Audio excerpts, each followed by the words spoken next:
Goeiedag,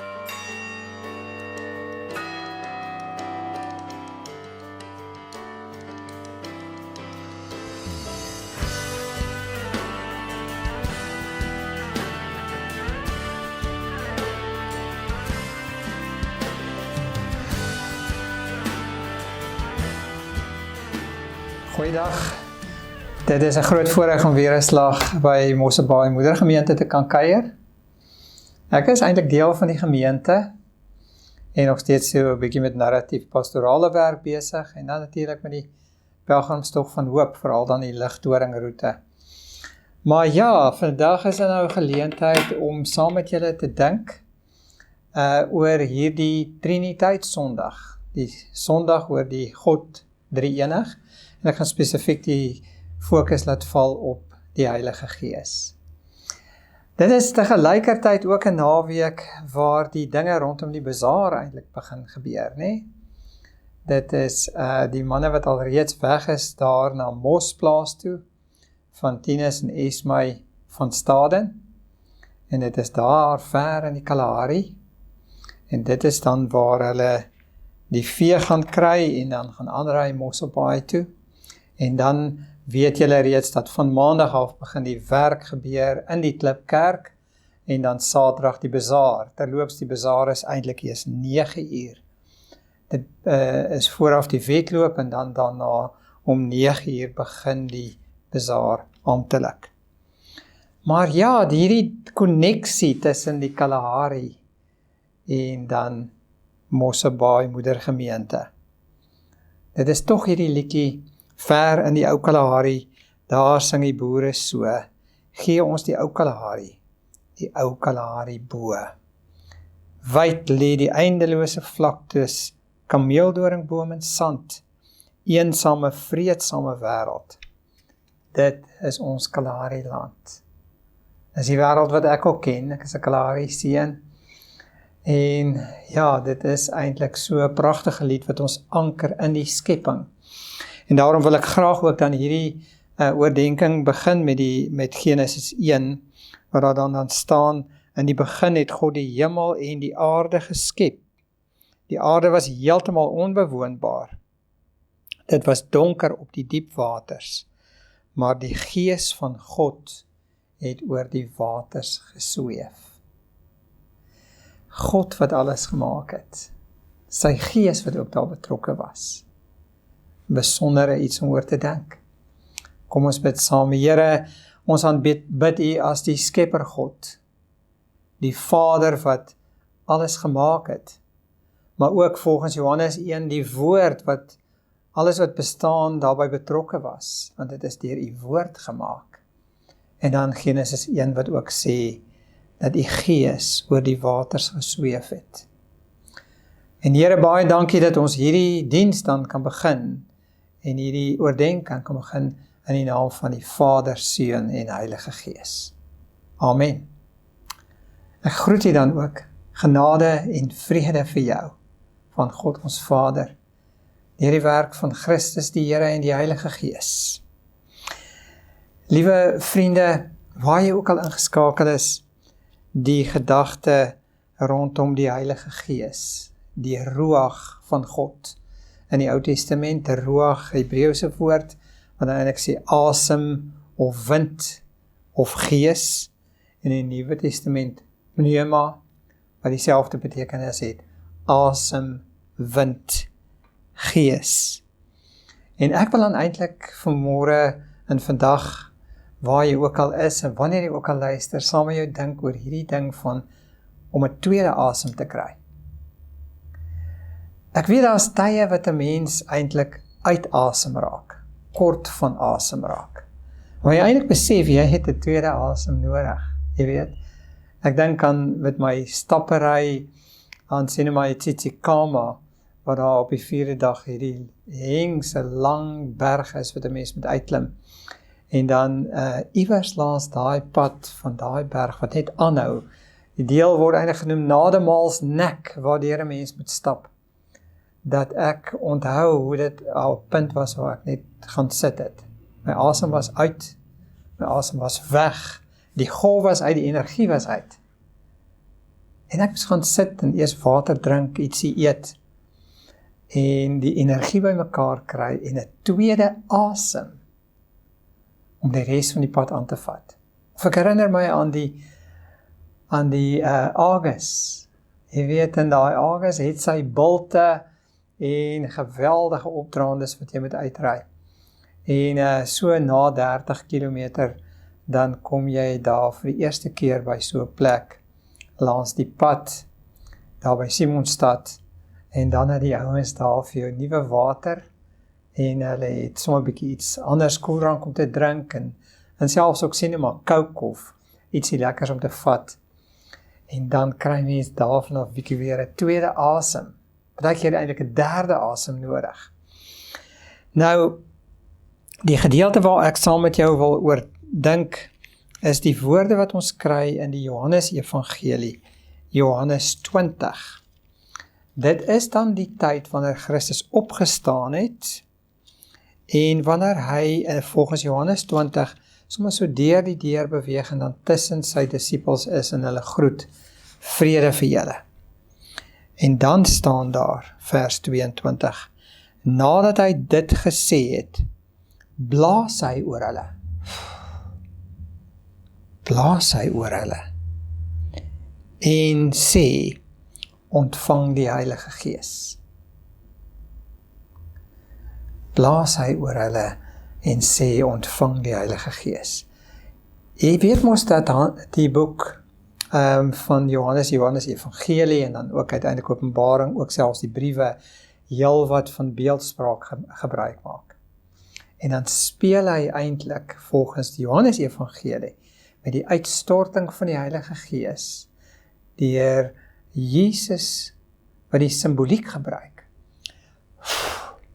van hom te blaas, sy asem eintlik oor sy disippels te blaas en in hulle in te blaas, en so die woorde wat daarmee saamgaan, dat hy sy gees in hulle gee. Jy sien, hier gebeur eintlik hierdie ding, dat God se gees op 'n manier deur hierdie woorde asem, wind, gesimboliseer word deur Jesus Christus. En dit is 'n gawe wat hy gee, maar se gelykertyd ook die disippels se verantwoordelikheid om te ontvang. Natuurlik laat dit 'n mens terugdink aan die eerste asem wat die eerste Adam ontvang het. En volgens die verhaal van Genesis 1 het die gees oor die aarde gesweef, maar volgens die verhaal van Genesis 2, wat 'n ander skepingsverhaal is, lees ons by vers 7, die Here God het toe die mens gevorm uit die stof van die aarde, en lewensasem in sy neus geblaas, sodat die mens 'n lewende wese geword het. Groot woorde hierdie. Die mens uit die stof van die aarde, ons is maar stof, mense van stof, die aardsheid van die mensdom ook, né? Maar dan God, wat die asem van die lewe, lewensasem, in die mens inblaas. Weer eens hierdie konneksie tussen God en mens, en die eintlike lewe wat van God afkom. En dan staan hierdie woorde, en die mens het 'n lewende wese geword. Eintlik sou 'n mens kon sê, daar word eintlik ook gesê, 'n lewende siel geword. Nefesh. Die woord nefesh wat hier gebruik word in Hebreëus, is eintlik 'n woord wat sê, die kern van jou menswees, jou eintlike mens, die menswees, deel van jou menswees, wat jou eintlik soort van amper beeld van God maak, volgens Genesis 1 vers 27, wat jou 'n geestelike wese maak, 'n lewende wese gemaak het. Jy sien, hier word groot dinge eintlik gesê. En tog is dit so, dat ons lewe ook daarna beïnvloed is, en hierdie lewende wese, hierdie lewende siel, eintlik ook op verskillende maniere gekontamineer is, beïnvloed is, broos geword het. Mens dink aan Genesis 3 waar die sondeval gekom het en hierdie lewende wese eintlik sy broosheid en sy sondigheid kom toon het. Of Genesis 4 waar Kain en Abel dan by mekaar kom en waar die eerste moord gepleeg word. Waar Abel doodgeslaan word. En dan dink 'n mens aan die res van die wêreld wat dan daarna beïnvloed word. En 'n mens besef maar eintlik kom hierdie ding van hierdie lewende wese is eintlik 'n brose wese. Is eintlik ook 'n gebroke wese. Is 'n kwesbare wese. En ek dink is op 'n manier waarby Christus dan aansluit in die Johannes Evangelie. Want wanneer Christus in die Johannes Evangelie oor die Heilige Gees praat, dan wil hy eintlik vir ons sê, maar hierdie Gees van God het juis eintlik gekom om hierdie Gees, menslike Gees, eintlik nuwe energie, nuwe krag, nuwe dimensies eintlik te kan gee. En is iets daarvan wat 'n mens kry in die Johannes Evangelie se 3de hoofstuk. Wanneer Johannes hier skryf hy oor Nikodemus, 'n Fariseer van die Joodse Raad, wat in die nag na Jesus toe kom, en vir hom sê, leermeester, ek weet dit is u wat van God afkom. En dan sê God vir hom, Jesus vir hom, volgens vers 5, dit verseker ek jou, as iemand nie uit water en gees gebore word nie, kan hy nie in die koninkryk van God kom nie. Wat uit die mens gebore is mens, en wat uit die gees gebore is gees. En moenie verbaas wees dat ek vir jou gesê het, jy moet opnuut gebore word nie. Die wind waai waar hy val, jy hoor sy geluid, maar jy weet nie waarvandaan dit kom en waarheen hy gaan nie. So gebeur dit met elke mens wat uit die gees gebore is. Jy sien wat eintlik hier ter sprake is by Nikodemus is, dat Nikodemus met sy fariseer geleerdheid, uit sy eie beperkinge, as Jood en as geleerde, met soveel reëls en soveel beperkinge, en dit is waar hy die lewe soek. En dan kom Christus sê, nee, maar as jy uit water gebore is, dit is deur jou gewone geboorte, dan kry jy die lewensasem. Maar die Heilige Gees het eintlik gekom om 'n nuwe geboorte te gee, en nuwe lewe vir jou te gee. Nikodemus en daar's 2 geboortes eintlik nodig. Die gewone geboorte en die geboorte van die Heilige Gees. En die wind waai oor ons. Dis weer eens die woord pneuma en die woord van die Gees wat eintlik soos 'n wind soos asem oor ons waai. En hy kom ook in ons, maar hy is kragtig in die werk en hy verander mense se lewens. En hy breek die beperkinge van Nikodemus en sy wêreld oop, sodat daar ware nuwe, grondige nuwe lewe kan kom. Laat ons byna dink aan die krag van die wind wat in hierdie afgelope stormtyd in ons wêreld so gewaai het.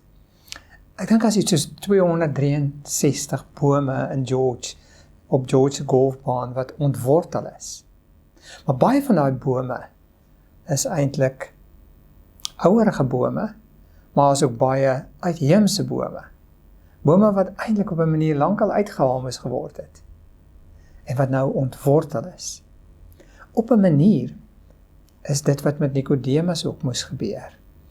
Is dat binne sy kulturele en godsdienstige reëls waarbinne hy groot geword het, God en Christus eintlik vir hom sê, maar jy weet, daar's 'n grondige verandering wat moet plaasvind. Eintlik, met die een lewe wat jy het, moet daar 'n totale nuwe lewe deur die Gees kom. En dan moet nuwe waardes oopgebreek word in 'n nuwe wêreld wat pas. En ek wonder in hoe mate dit is wat dalk met jou moet gebeur. 'n nuwe geboorte deur die Heilige Gees. Of 'n mens kan dink aan die metafoor of die beeld wat ook gebruik word van die Heilige Gees volgens Johannes 4. Wanneer Jesus die Samaritaanse vrou daar by die put ontmoet, né? En julle ken eintlik die storie. Samaritaan kom uit eintlik 'n ander kultuur, eintlik gemengde ras, godsdienstig vermeng, en die Jode het eintlik hierdie Samaritane verag en Jesus kom sit by haar by die water.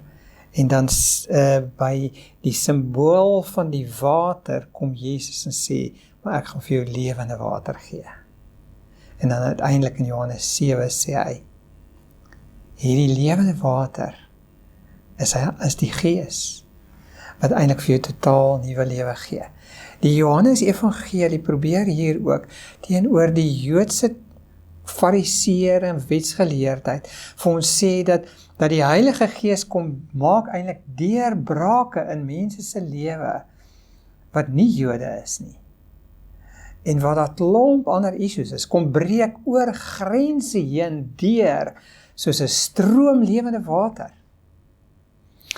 En daarom sal ek net hierdie woorde lees van Johannes 4. Wie die water gedrink het wat ek hom sal gee, sal in alle ewigheid nooit dors kry nie. Nee, die water wat ek hom sal gee, sal hom in 'n fontein wees met water wat opborrel en vir hom die ewige lewe gee. En dan in Johannes 7 staan daar dan hierdie baie mooi woorde, dat strome lewende water sal uit ons binneste vloei. En hiermee het Christus na die Gees verwys. Jy sien, eers die metafoor of die beeld van 'n nuwe geboorte, dan die beeld van water, maar eintlik soos 'n fontein, lewende water wat uit mense sal vloei. En dit is wat die Heilige Gees sal bewerk. Ek wonder in hoe mate die strome van lewende water ook met jou resoneer. Of is daar 'n soort droogte, soos die Samaritaanse vrou wat by die put kom sit het, waar sy eintlik alleen voel en alleen wou wees, soveel mislukkings beleef het, soveel keer op rotse van die teleurstelling van liefde gekom het, en Christus wat vir haar kom sê, maar my Gees is daar, en ek is daar, om lewende water soos 'n fontein in jou te laat deurbreek. En dan die laaste beeld wat ek ook by wil stil staan, is wanneer Jesus dan op pad is na sy kruisiging, dan het hy volgens Johannes 14 tot 16 hierdie afskeidsgesprekke met sy disippels. En dan in daai proses sê hy, maar ek gaan weggaan, ek gaan om vir julle plek te gaan gereed maak, maar intussen, in hierdie wêreld met sy vervolginge, met sy swaar kry, met sy moeilikhede, sal ek my Gees vir julle gee. Johannes 14 vers 16, ek sal die Vader vra, en hy sal vir julle 'n ander voorspraak stuur, om vir ewig by julle te wees, naamlik die Gees van die waarheid. Hoe mooi is dit nie? Nee, dat Christus hier die drie eenheid eintlik so mooi by mekaar maak, om te sê, die Heilige Gees kom eintlik van die Vader af, maar ek gaan die Vader vra om dit vir julle te gee. En daar's twee groot identiteitsname wat aan die Gees gekoppel word. Die Afrikaans het hier vertaal met voorspraak, maar is eintlik parakletos in Grieks. Wat beteken hy is die een wat eintlik langs ons kom staan, en wat saam met ons loop, en wat ons helper is. En wanneer daar sake van beskuldiging is teen ons, dan is eintlik ons voorspraak. So het al hierdie dimensies in hierdie woord. Dink net hoe geweldig groot is dit in die wêreld waarin ons nou lewe, nee, en waarin jy baie keer uitgedaag word, dat die Heilige Gees die een is, wat in hierdie tyd na ons toe gekom het, as die parakletos, die een wat langs ons staan, by ons staan, in ons leef, wat eintlik die beste helper is, wat die woorde van God in ons gee, want hy is ook die Gees van die waarheid, die Gees van die waarheid, wat die waarheid van God se genade en liefde en goedheid in ons sal praat, terwyl daar soveel valsstemme is in die wêreld, kom die Gees van die waarheid na ons toe. Liewe vriende, ek wil graag sluit deur te sê, dit is tog wonderlik dat die Heilige Gees uitgestort is volgens Handelinge en volgens hierdie verhaal van Johannes 20. Is dit deur Christus, deur 'n baie interessante simboliese handeling gedoen. Kom terug na ons versie toe. Nadat Jesus vir hulle gesê het, vrede vir julle, en ek stuur julle soos die Vader my gestuur het, blaas hy oor hulle en sê, ontvang die Heilige Gees.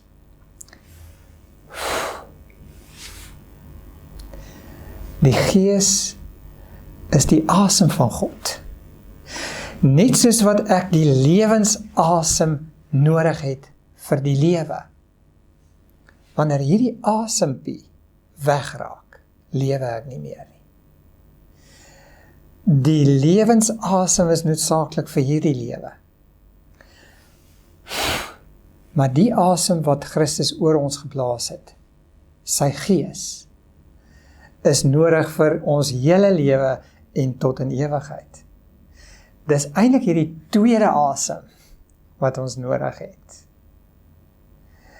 En eintlik kan ek en jy vandag hier weet, dat God in Christus dit oor ons kom blaas het.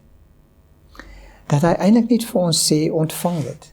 Laat my eintlik dink soos 'n cricketpaaltjie wagter, dat as hy dit dan blaas, dat ek dit moet vang en in my hart kom plaas. Is op 'n manier iets daarvan. So mag ek en jy in hierdie tyd gaan lewe met die wete, dat God het sy Gees in Christus vir ons kom gee. Hy het oor ons kom blaas. En ek en jy het hom ontvang en deel van ons lewe maak. Eintlik ontvang ek hom as ek 'n volger van Christus is. As Christus in my midde is, het hy dit reeds oor my geblaas. Mag het vir jou ook so wees. Amen. Kom ons bid saam. Here, baie dankie dat ons in hierdie tyd kan weet dat u Gees oor ons gekom het en dat u Gees vir ons bemagtig. Op allerhande maniere. En gee dat ons die weg kan gaan met die wete dat u ons seën as Vader, Seun en Heilige Gees. Amen.